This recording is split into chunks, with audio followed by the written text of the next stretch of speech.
శోభన్ గారు, డాక్టర్ గారు మీరేంటి ఇలా వచ్చారు? ఏమైంది మా వాడికి? ఏమైందండి మా వాడికి?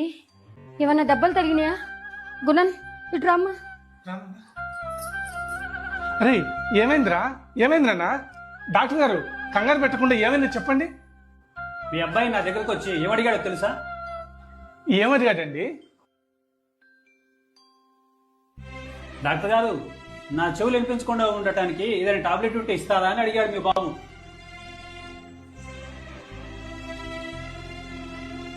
అలాంటి టాబ్లెట్లో ఉండవు నాన్న అంటే, నొప్పైనా భరిస్తాను, ఇంజక్షన్ వేయండి డాక్టర్ కాదు అంటున్నాడు.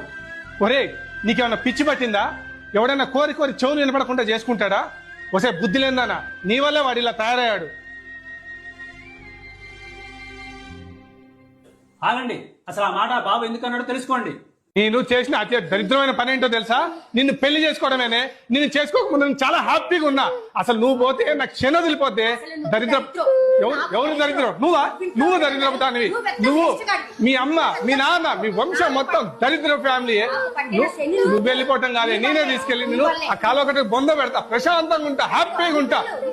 ఏంటో ఒరే అంటున్నావండి, బుద్ధి లేదానా? నువ్వు వెళ్ళిపో. నువ్వు వెళ్ళిపోతే నేను ప్రశాంతంగా ఉంటా. అవసరమైతే ఇంకో పెళ్లి చేసుకుంటా, హ్యాపీగా ఉంటానే. నువ్వు అసలు నువ్వు పోవటం కాదే, నిన్నే పంపించేస్తా.